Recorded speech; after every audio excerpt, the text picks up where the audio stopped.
تو حضور اکرم صلی اللہ علیہ وسلم کی خدمت میں ایک خوبصورت پیالہ پیش کیا گیا جس میں شہد تھا۔ اتفاق کی بات ہے کہ اس شہد میں بال پڑ گیا۔ بسم اللہ الرحمن الرحیم للہ ما فی السماوات وما فی الارض للہ ما فی السماوات وما فی الارض للہ ما فی السماوات وما فی الارض وَإِن تُبْدُوا مَا فِي أَنفُسِكُمْ أَوْ تُخْفُوهُ يُحَاسِبْكُم بِهِ اللَّهُ فَيَغْفِرُ لِمَن يَشَاءُ وَيُعَذِّبُ مَن يَشَاءُ فَيَغْفِرُ لِمَن يَشَاءُ وَيُعَذِّبُ مَن يشاء واللہ علی کل شیء قدیر واللہ علی کل شیء قدیر۔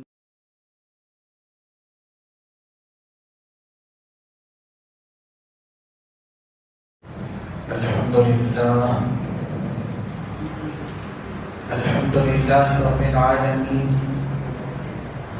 والصلاة والسلام على سید الانبیاء والمرسلین سیدنا محمد وآلہ واصحابہ اجمعین۔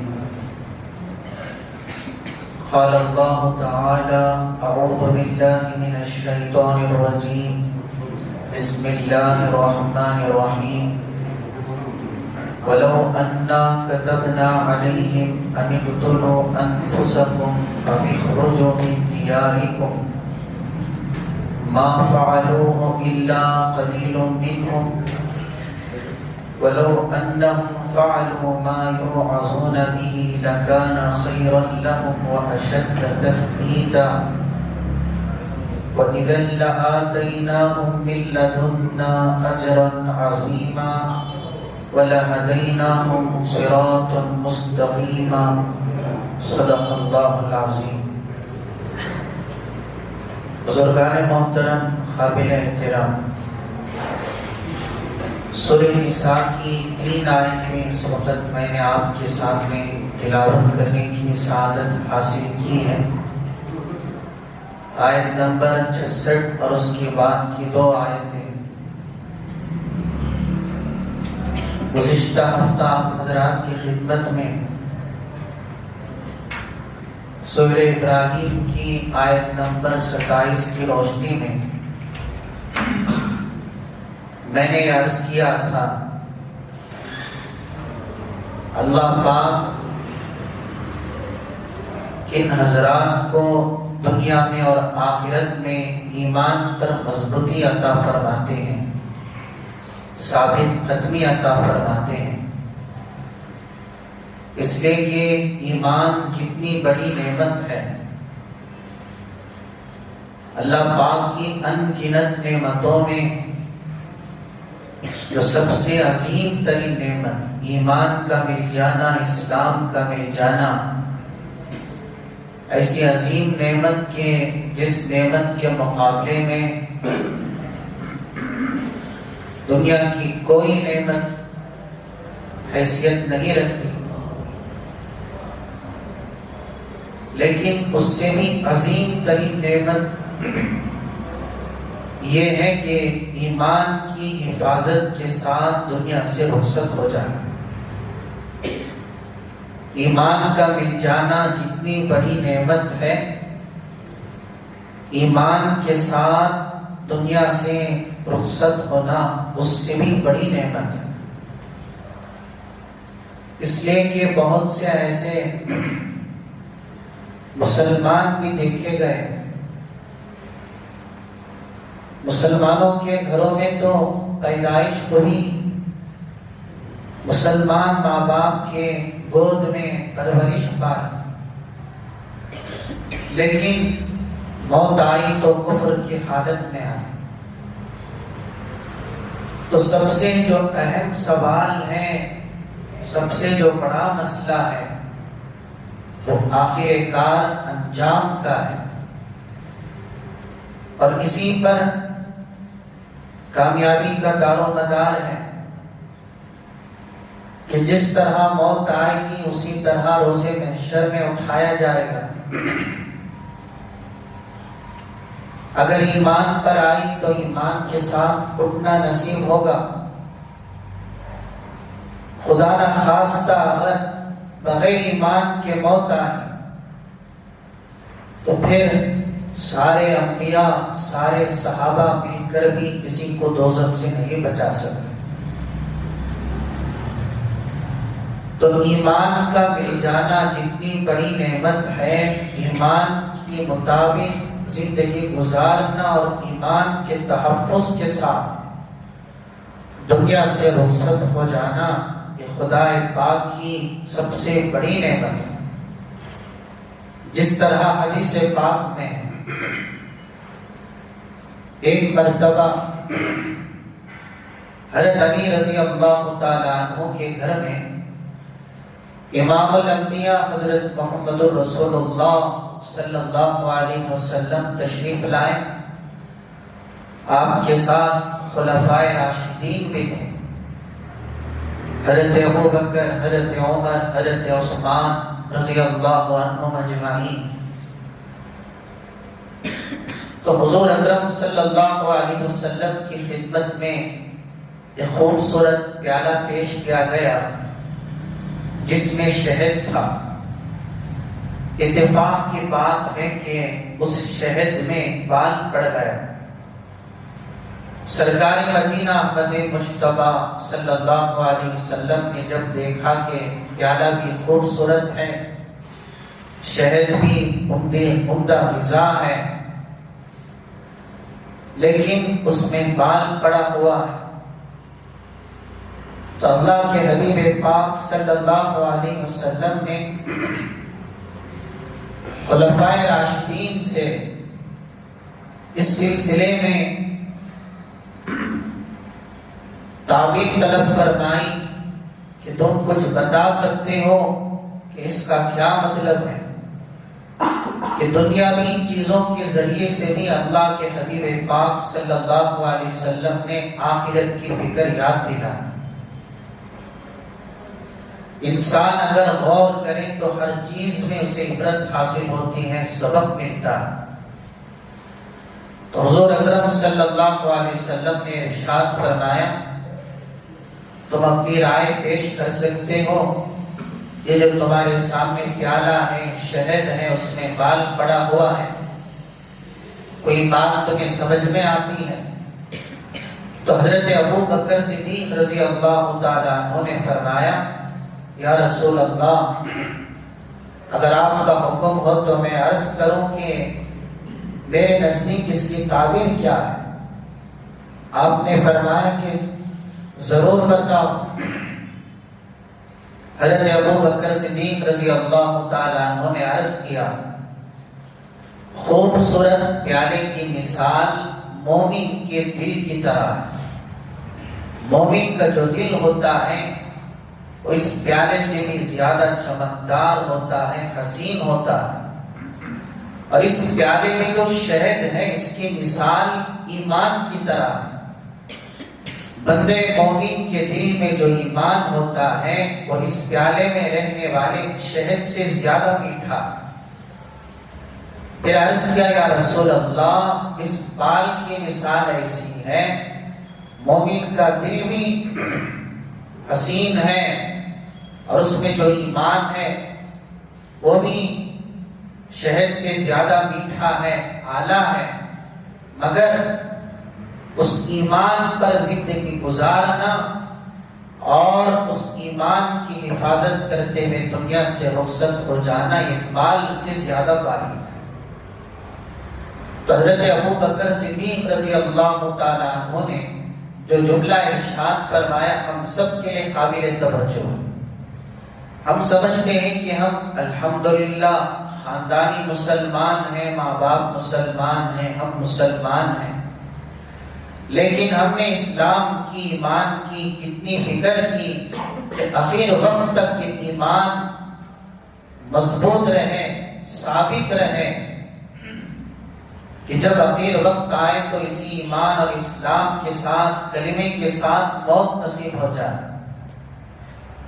تو ایمان کا مل جانا جس قدر کمال کی بات ہے، ایمان کے مطابق زندگی گزارنا، ایمان اور کلمے کے ساتھ دنیا سے رخصت ہونا اس سے بھی زیادہ کمال کی بات ہے۔ جب حدیث پاک سامنے آ گئی تو میں اس کو مکمل کر دوں، پھر آگے جن آیتوں کی میں نے تلاوت کی ہے ان کا ترجمہ اور شان نزول عرض کروں۔ تو حضرت ابو بکر صدیق رضی اللہ تعالیٰ عنہ نے تو یہ مثال کی۔ حضرت عمر فاروق رضی اللہ تعالیٰ عنہ نے فرمایا، یا رسول اللہ، میں اس کی تعبیر اس طرح بیان کرتا ہوں، پیالے کی مثال حکومت کی ہے، حکومت پیالے سے زیادہ حسین ہے، خوبصورت ہے۔ حکمرانی کرنا، حکومت چلانا شہد سے زیادہ میٹھا معلوم ہوتا ہے، مگر حکومت میں، اقتدار میں انصاف کرنا، عدل کرنا یہ بال سے زیادہ باریک ہے۔ حضرت عثمان رضی اللہ عنہ نے فرمایا کہ میں اپنی تعبیر پیش کروں، پیالے کی مثال علم کی ہے کہ علم پیالے سے زیادہ حسین ہے، خوبصورت ہے۔ علم کا حاصل کرنا شہد سے زیادہ میٹھا ہے، اور علم حاصل ہونے کے بعد علم پر عمل کرنا بال سے زیادہ باریک ہے۔ حضرت علی رضی اللہ تعالیٰ عنہ نے فرمایا، پیالے کی مثال معزز مہمان کی طرح ہے، کہ معزز مہمان پیالے سے زیادہ حسین ہوتا ہے، اور جو اس میں شہد ہے وہ مہمان کی خاطرداری کرنے کی مثال ہے، کہ مہمان کی خاطرداری کرنا، تواضع کرنا شہد سے زیادہ میٹھا معلوم ہوتا ہے، مگر مہمان کو راضی کرنا، خوش کرنا بال سے زیادہ باریک ہے۔ حضرت فاطمہ الزہرا رضی اللہ تعالی عنہا گھر میں موجود تھی، انہوں نے اپنی مثال پیش کی، فرمایا، یا رسول اللہ، پیالے کی مثال عورت کے حیا کی مثال ہے، کہ عورت کی شرم و حیا پیالے سے زیادہ حسین ہے، خوبصورت ہے، اور عورت کے چہرے پر پردہ، اس کے جسم پر پردہ شہد سے زیادہ میٹھا ہے، مگر ساری زندگی میں عورت کی نگاہ کسی غیر مرد پر نہ پڑے، اسی طرح کسی غیر مرد کی نگاہ عورت پر نہ پڑے، یہ بال سے بھی زیادہ باریک ہے۔ پھر حضور اکرم صلی اللہ علیہ وسلم نے ارشاد فرمایا کہ میں اس کی تعبیر اس طرح پیش کرتا ہوں، پیالے کی مثال اللہ کی معرفت ہے، اللہ کی معرفت پیالے سے زیادہ خوبصورت ہے، اور اللہ کی معرفت کو حاصل کرنا شہد سے زیادہ میٹھا ہے، اور معرفت حاصل ہونے کے بعد اللہ کے حکموں پر چلنا بال سے بھی زیادہ باریک ہے۔ حضرت جبریل علیہ السلام حاضر خدمت ہوئے، عرض کیا، یا رسول اللہ، اللہ نے مجھے بھیجا ہے کہ میں بھی اپنی تعبیر پیش کروں۔ فرمایا، اللہ کا راستہ پیالے سے زیادہ خوبصورت ہے، اللہ کے راہ میں جہاد کرنا، مال لگانا، جان لگانا شہد سے زیادہ میٹھا ہے، مگر اللہ کے راستے میں استقامت سے ساری زندگی جمے رہنا بال سے زیادہ باریک ہے۔ اخیر میں اللہ جل شانہ نے فرمایا کہ جنت پیالے سے زیادہ حسین ہے، خوبصورت ہے، جنت کی نعمتیں شہد سے زیادہ میٹھی ہیں، اعلیٰ ہیں، مگر جنت میں جانے کے لیے جو راستہ ہے پل صراط، وہ بال سے زیادہ باریک ہے۔ تو بزرگان محترم، ایمان تو اللہ نے عطا فرما دیا، بن مانگے مسلمان تو بنا دیا، بن مانگے قرآن جیسی کتاب دے دی، بن مانگے اپنے حبیب پاک صلی اللہ علیہ وسلم کی امت میں پیدا فرمایا، تو ہمارے یہاں اس نعمت کی کتنی قدردانی ہے، کتنی فکر ہے، اس لیے کہ جس چیز کی جتنی زیادہ اہمیت ہوتی ہے انسان اس کی اتنی ہی حفاظت کرتا ہے۔ مال کی حفاظت آپ اچھی طرح جانتے ہیں کہ کس طرح کرتے ہیں، زیورات کی، سونے کی، چاندی کی، اور اتنے سارے حفاظت کے انتظامات کرنے کے باوجود بھی خوف لگا رہتا ہے، انسان خوف زدہ رہتا ہے، کشمکش میں رہتا ہے کہ پتہ نہیں کب کیا ہو جائے۔ تو سوچئے کہ ایمان جیسی جو دولت ملی ہے کہ جس کے بل بوتے قیامت کے دن فیصلہ ہونے والا ہے، ہم نے اس کی کتنی فکر کی ہے۔ تو ہر مسلمان کو چاہیے ہمیشہ اللہ کے حضور میں جہاں اللہ کی تعریف کرے کہ تیرا شکر ہے تو نے ہمیں مسلمان بنایا، آخر سانس تک ہم سب کو اپنے دین پر استقامت نصیب فرما۔ تو دین پر استقامت کے سلسلے میں کہ اللہ ہی تو ثابت رکھ سکتے ہیں، اللہ کے بغیر کوئی ہمارے ایمان کی حفاظت نہیں کر سکتا۔ تو اللہ نے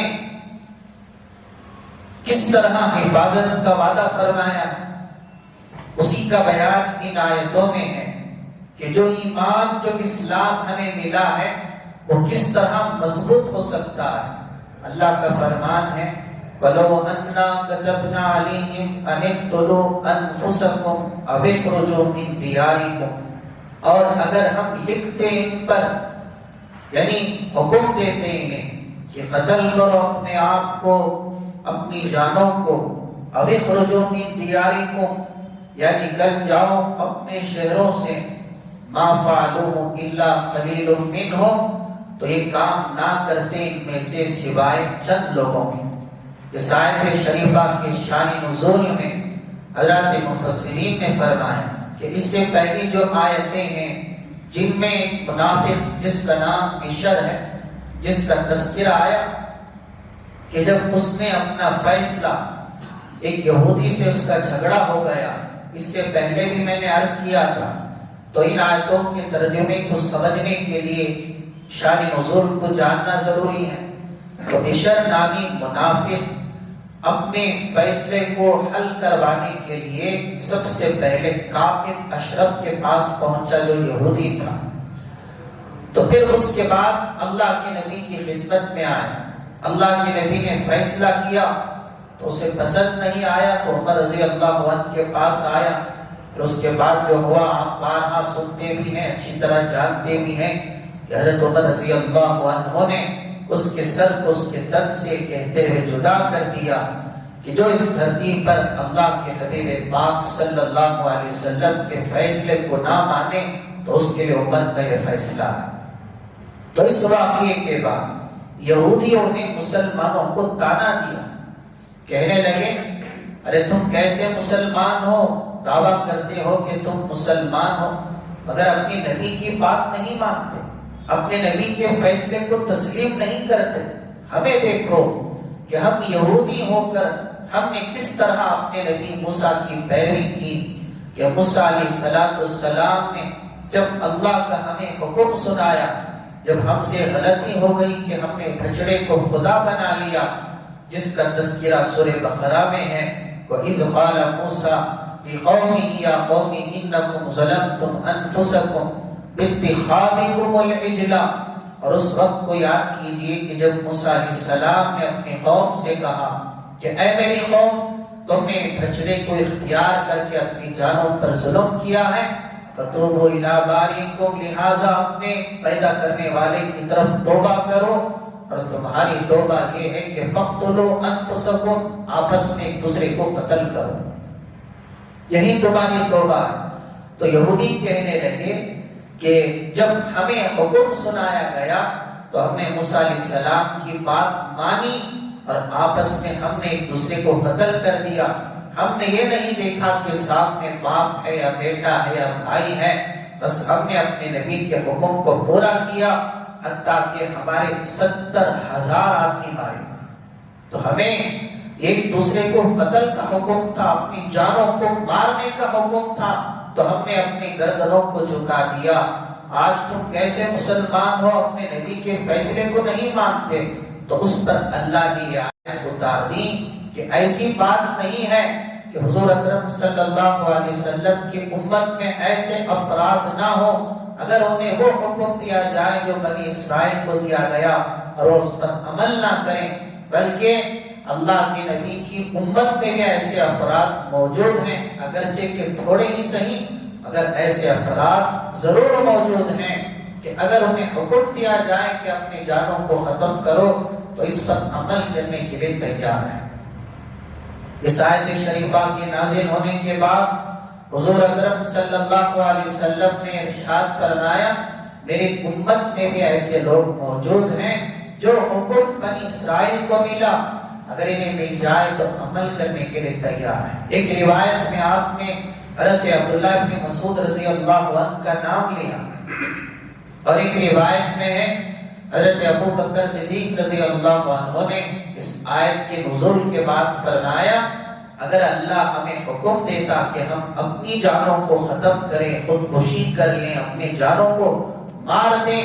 تو سب سے پہلے اس آیت پر میں عمل کرتا، میں اپنے آپ کو قربان کرتا، اپنے گھر والوں کو قربان کرتا۔ اور رہی بات ہجرت کی، وطن کو چھوڑنے کی، یہ تو صحابہ نے عمل کر کے دکھایا، مکے سے مدینے کی طرف ہجرت فرمائی، اپنے گھروں کو، اپنے جائیداد کو، اپنی زمینوں کو سب کو ترک کر دیا۔ تو بزرگان محترم، اللہ پاک نے یہ فرمانے کے بعد جو ارشاد فرمایا وہ ہم سب کے لیے قابل توجہ اتار دی کہ ایسی بات نہیں ہے کہ حضور اکرم صلی اللہ علیہ وسلم کی امت میں ایسے افراد نہ ہو اگر انہیں وہ حکم دیا جائے جو بنی اسرائیل کو دیا گیا اور اس پر عمل نہ کریں، بلکہ اللہ کے نبی کی امت میں بھی ایسے افراد موجود ہیں، اگرچہ کہ تھوڑے ہی صحیح مگر ایسے افراد ضرور موجود ہیں کہ اگر انہیں حکم دیا جائے کہ اپنی جانوں کو ختم کرو تو اس پر عمل کرنے کے لیے تیار ہیں۔ اس آیت شریفہ کے نازل ہونے کے بعد حضور اکرم صلی اللہ علیہ وسلم نے ارشاد فرمایا میری امت میں بھی ایسے لوگ موجود ہیں جو حکم بنی اسرائیل کو ملا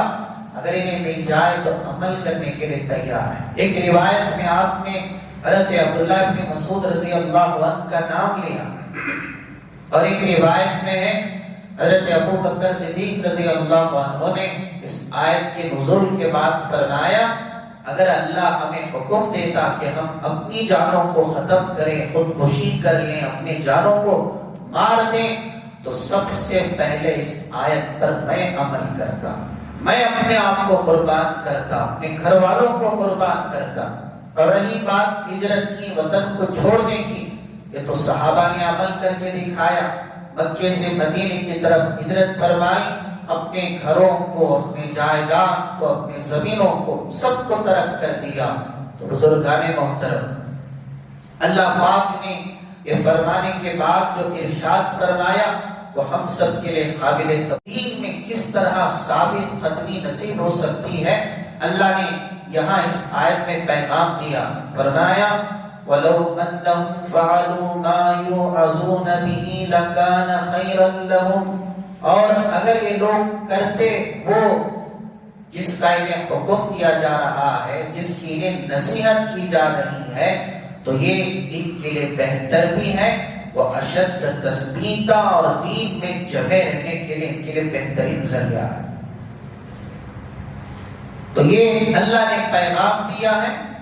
کہ دین پر ثابت قدمی، ایمان کب مضبوط ہوگا، اسلام کب مضبوط ہوگا، ایمان اور اسلام کی حفاظت کب ہوگی، اللہ نے اس ایک جملے میں فرما دیا، اسی وقت ہوگی جب میرے حکم کے آگے اپنی گردن جھکا دیں،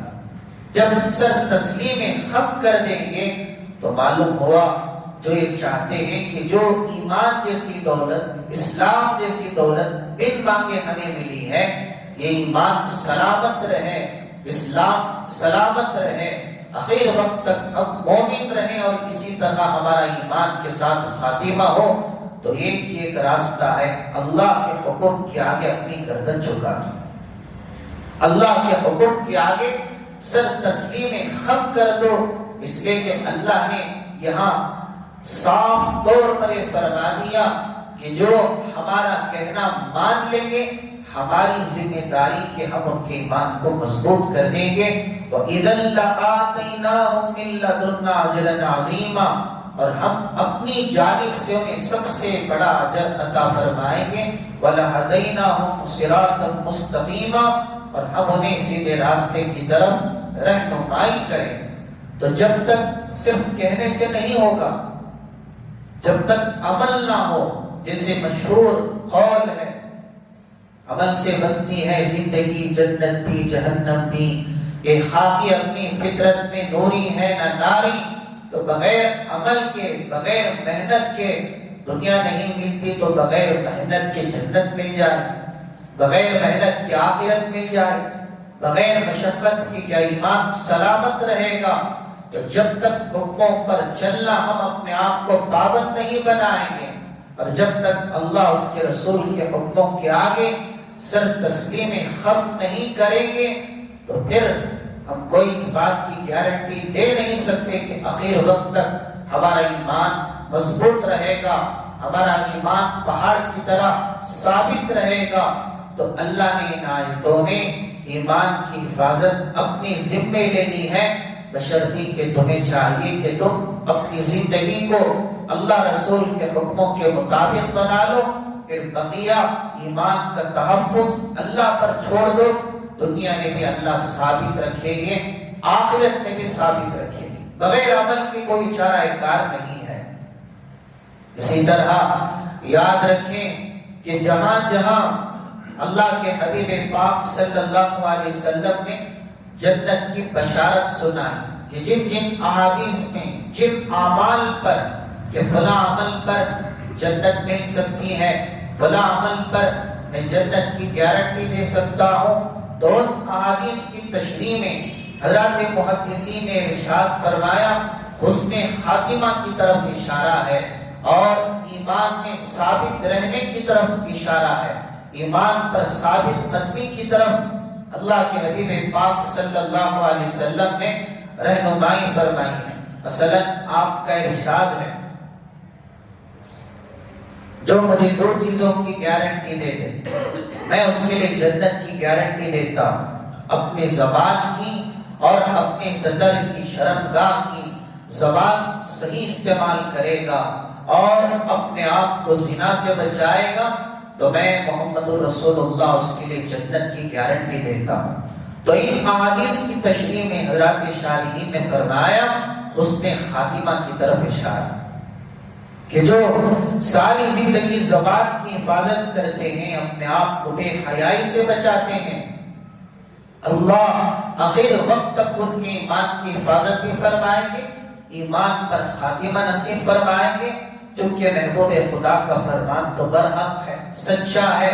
ذرہ برابر بھی کوئی شک نہیں، کوئی ڈاؤٹ نہیں. تو اسی طرح بے شمار اعمال کہ جن میں جنت کی بشارت سنائی گئی، جیسے حدیث پاک میں ہے جو باوجود حق پر رہنے کے، قدرت کے، جھگڑا چھوڑ دے، انتخاب چھوڑ دے، بدلہ لے سکتا ہے، جھگڑ سکتا ہے، سامنے والا گالی دے رہا ہے اس کو جواب دے سکتا ہے، اگر اللہ کے لیے اس نے صبر کر لیا، معاف کر دیا، تو حضور اکرم صلی اللہ علیہ وسلم نے ارشاد فرمایا میں اس کو جنت الفردوس میں گھر دلانے کی ذمہ داری لیتا ہوں. تو ان جیسی احادیث میں حضرات شارحین نے فرمایا حسن خاتمہ کی طرف اشارہ ہے. حسن خاتمہ یعنی کلمے والی موت کی طرف اشارہ ہے، یعنی جو چاہتے ہیں کہ آخر وقت تک ایمان مضبوط رہے اور کلمے والی موت نصیب ہو جائے تو ان اعمال کو بجا لائیں اور کوشش کریں کہ کون سے ایسے اعمال ہیں کہ جن سے ہمارا ایمان سلامت رہے، محفوظ رہے. اسی طرح اللہ کے حبیب پاک صلی اللہ علیہ وسلم نے ارشاد فرمایا جو یہ چاہتے ہیں کہ ان کا ایمان آخر وقت تک مضبوط رہے، بری موت سے بچیں، کلمے والی موت نصیب ہو جائے، اور اس طرح آپ نے فرمایا کہ ان کے روزی میں بھی اضافہ ہو، مال میں بھی اضافہ ہو. حدیث پاک میں ہے من سرہ ان یمد فی عمرہ ویوسع فی رزقہ ویدفع عنہ میتۃ السوء. یعنی اگر کسی کو یہ بات خوشی میں ڈالے کہ کوئی ایسا فارمولا ہو کہ جس کے اپنانے سے اس کی زندگی بھی بڑھ جائے, مال میں بھی اضافہ ہو جائے اور بری موت سے بھی بچ جائے, کلمے والی موت نصیب ہو جائے, تو اللہ کے نبی پاک صلی اللہ علیہ وسلم نے فرمایا اسے چاہیے کہ فلیتق اللہ, اللہ سے ڈرے, ولیصل رحمہ, اور رشتہ داروں کے ساتھ اچھا سلوک کرے. تو یہ وہ اعمال ہیں جو بندے مومن کو آخر وقت تک ایمان پر جمائے رکھتے ہیں اور کلمے کے ساتھ دنیا سے رخصت ہونا نصیب ہوتا ہے. اسی طرح ایک حدیث پاک میں ہے حضور اکرم صلی اللہ علیہ وسلم نے ارشاد فرمایا ان الصدقہ تطفئ غضب الرب وتدفع میتۃ السوء. جو یہ چاہتا ہے کہ اچھی موت نصیب ہو جائے, بری موت سے بچ جائے, تو اس کو چاہیے کہ کثرت سے صدقہ کیا کرے. اس لیے کہ اللہ کے حبیب پاک صلی اللہ علیہ وسلم نے فرمایا جو صدقہ دیتے ہیں, صدقہ کرتے ہیں, صدقے میں اتنی طاقت ہے کہ صدقہ اللہ کے غصے کو ختم کر دیتا ہے, رب کے غصے کو ٹھنڈا کر دیتا ہے اور بری موت سے بچا دیتا ہے. تو اس حدیث میں بھی حسن خاتمہ کی بشارت سنائی گئی ہے کہ جو یہ چاہتے ہیں کہ مرتبہ کلمہ نصیب ہو, اپنا معمول بنا لیں کہ روزانہ جتنا بھی ہو سکے صدقہ خیرات کیا کریں, کہ صدقے میں بھی حسن خاتمہ کی فضیلت بیان کی گئی ہے. اسی طرح اللہ کے حبیب پاک صلی اللہ علیہ وسلم نے ارشاد فرمایا اگر کوئی روزانہ ایک استغفار والی دعا ہے, صبح و شام اس کو پڑھ لے,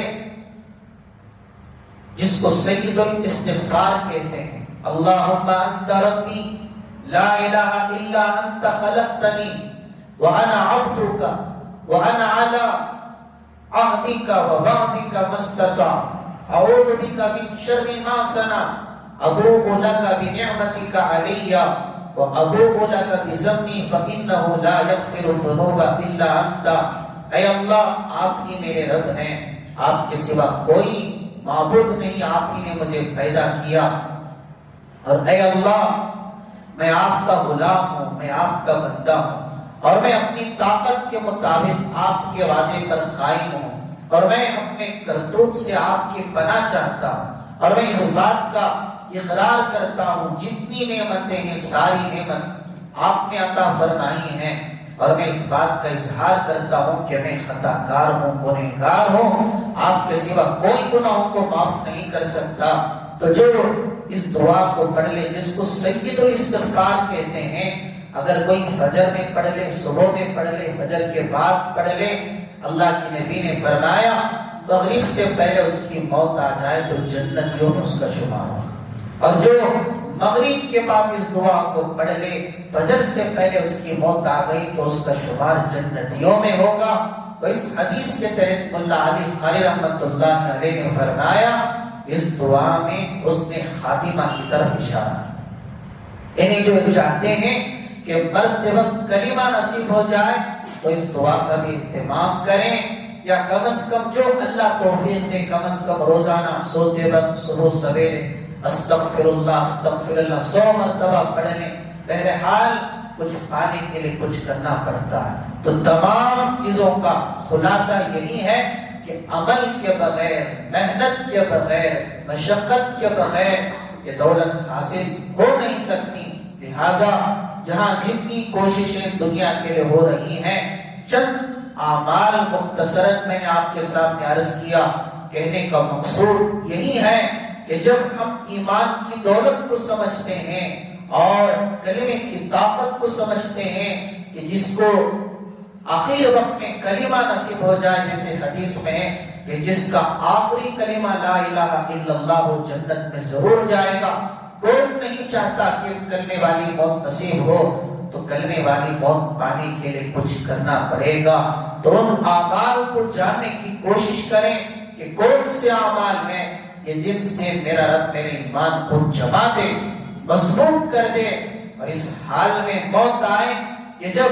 شیطان ایڑی چوٹی کا زور لگا رہا ہو ہمیں ایمان سے ہٹانے کے لیے، دور کرنے کے لیے، اللہ کی عزت و جلالت کی قسم اللہ جبریل بھیج کر کلمہ پڑھائے۔ اللہ جب کسی چیز کی ذمہ داری لیتے ہیں اللہ کا وعدہ برحق ہے، وما كان الله ليضيع ایمانکم، اللہ کسی کے ایمان کو ضائع نہیں کرتے۔ ان اللہ لا یضيع اجر المحسنین، عمل کرنے والوں کے، مخلصین کے اجر کو اللہ ضائع نہیں کرتے۔ ان اللہ لا یظلم مثقال ذرہ، اللہ کسی پر بھی ذرہ برابر بھی ظلم نہیں کرتے۔ وکان اللہ شاکرا علیما، اللہ سے بڑا کوئی قدردان نہیں۔ اللہ اتنا مہربان ہے کہ اگر کوئی سوتے ہوئے بھی نیند میں بھی اللہ کا نام لیتا ہے تو اس پر بھی اللہ اجر عطا کرتے ہیں۔ تو جو کلمے والی موت پانے کے لیے دن رات فکر میں ہو، کوشش میں ہو، اللہ اس کے رسول کے حکموں کے سامنے اپنی گردن کو جھکا چکا ہو، تو کیسے اللہ اس کے ایمان کو ضائع فرمائیں گے؟ اللہ ضرور انشاءاللہ اخیر وقت میں کلمہ نصیب فرمائیں گے۔ اللہ ہم سب کو کلمے والی موت نصیب فرمائے۔ آمین ثم آمین وآخر دعوانا الحمدللہ۔ اللهم لك الحمد كله ولك الشكر كله، وصل على حبيبك سيدنا ونبينا ومولانا محمد وبارك وسلم۔ ربنا آتنا في الدنيا حسنة وفي الآخرة حسنة وقنا عذاب النار۔ اے اللہ ہم سب کے گناہوں کو معاف فرما، ہم سب کے خطاؤں کو درگزر فرما، رحم و کرم کے فیصلے فرما۔ یا اللہ دنیا اور آخرت کے سارے مسائل کا حل کرنا تیرے قبضے میں ہے۔ ہم سب محتاج ہیں، فقیر ہیں، اے اللہ خطا کار ہیں، سیاہ کار ہیں، گنہگار ہیں، مجبور ہیں، بے کس ہیں، عاجز ہیں۔ اے اللہ ہماری کوئی حیثیت بھی نہیں ہے، تعریف والا تو تو ہے، بڑائی والا تو تو ہے، قدرت والا تو تو ہے، سب کچھ کرنے والا تو ہے۔ اے اللہ تو سخیوں کا سخی ہے، داتاؤں کا داتا ہے۔ ہم سب تیرے رحم و کرم کے محتاج ہیں۔ دنیا میں بھی تیری رحمتوں کی ضرورت ہے، آخرت میں بھی تیری رحمت کی ضرورت ہے۔ اگر تو نے ہماری جھولیوں کو اپنی رحمت سے بھر دیا ہمارے سارے مسائل حل ہو جائیں گے، تیرا کچھ نہیں بگڑے گا، تیرے خزانے میں ذرہ برابر بھی کوئی کمی نہیں آئے گی۔ اگر تو نے ہماری زندگی کو سنوار دیا، اگر تو نے ہماری آخرت سنوار دی، تو یا اللہ تیرے خزانے میں کیا کمی ہوگی۔ اے اللہ ویسے بھی تم نوازنے کے لیے تیار ہے۔ اے اللہ عطا کرنا دینا تیری شان ہے، مانگنے والوں سے تو خوش ہوتا ہے، نہ مانگنے والوں سے ناراض ہوتا ہے۔ اے اللہ ہم نے تجھے دیکھا نہیں، پھر بھی دل و جان سے ہم مانتے ہیں کہ تو ہی ہمارا رب ہے، تو ہی ہمارا اللہ ہے۔ جب بھی یا اللہ کوئی حاجت پیش آتی ہے، یا اللہ کسی رام کا نام نہیں لیتے، زبان پر جو سب سے پہلا جو جملہ آتا ہے وہ تیرے نام کا آتا ہے، اللہ، کہ ہم سب کا خالق اللہ۔ جب بھی ہم نے اللہ سر جھکایا تیری توفیق سے، اللہ تیرے فضل سے، اللہ ہم اپنی طاقت سے نہیں، تیرا کرم ہے، تیرا احسان ہے، تیرے آگے ہم نے سر جھکایا۔ اے اللہ، اے مالک الملک، ہم سب پر کرم فرما، رحم فرما، احسان فرما، کسی بھی گناہ کی وجہ سے پکڑ نہ فرما، تیری پکڑ سخت ہے یا اللہ۔ دنیا میں بھی حفاظت فرما، آخرت میں بھی حفاظت فرما۔ اے اللہ جن بندوں کو آپ نے کلمے والی موت نصیب فرمائی، اے اللہ آپ نے اپنی مرضی سے عطا فرمائی، اپنے فضل سے عطا فرمائی۔ اے اللہ ہم بھی تیرے دربار میں بھیک مانگتے ہیں کہ آپ نے ایمان تو دے دیا، اسلام تو دے دیا، ساری زندگی سجدے میں سر رکھ کر بھی ہم اس نعمت کا شکریہ ادا کر نہیں سکتے۔ اے اللہ تیرے دربار میں التجا ہے، اے اللہ درخواست ہے، بھیک مانگ رہے ہیں، اے اللہ آخر وقت تک ہمارے نسلوں کی ایمان کی حفاظت فرما۔ اے اللہ ہم تمام کے اللہ ہم میں سے کوئی اے اللہ گارنٹی نہیں دے سکتے کہ آخر وقت تک ہمارا ایمان محفوظ رہے گا، سب یہ تیرے ہاتھ میں ہے، ہم بڑے کمزور ہیں، اے اللہ پتہ نہیں کب ایمان ڈگمگا جائے، اے اللہ پتہ نہیں کہ کب ہم اے اللہ تیری رحمت سے دور ہو جائیں، بگاڑنے والے زیادہ ہیں، بنانے والے بہت تھوڑے ہیں، ماحول پر فتن ہے، نت نئے فتنے ہیں، اے اللہ چاروں طرف عریانیت ہے، بے حیائی ہے، گناہوں کا بازار گرم ہے، تمام پر فتن ماحول میں اگر اللہ بچ سکتے ہیں تو تیرے رحمت کے صدقے میں بچ سکتے ہیں، ہم سب کو بچا لے، ہمارے عقائد کی حفاظت فرما، ہمارے ایمان کی حفاظت فرما، ہمارے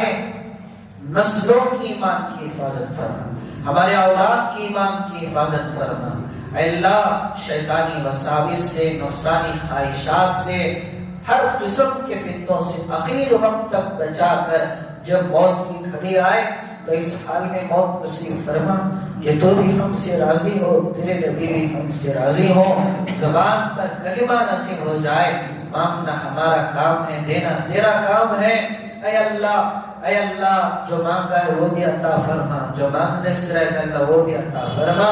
ہماری جھولیوں کو خالی نہ لوٹا، ویسے بھی ہمارے نبی نے فرمایا ہے کہ جو آپ کے دربار میں ہاتھ پھیلا دے خالی لوٹانے سے آپ کو شرم آتی ہے،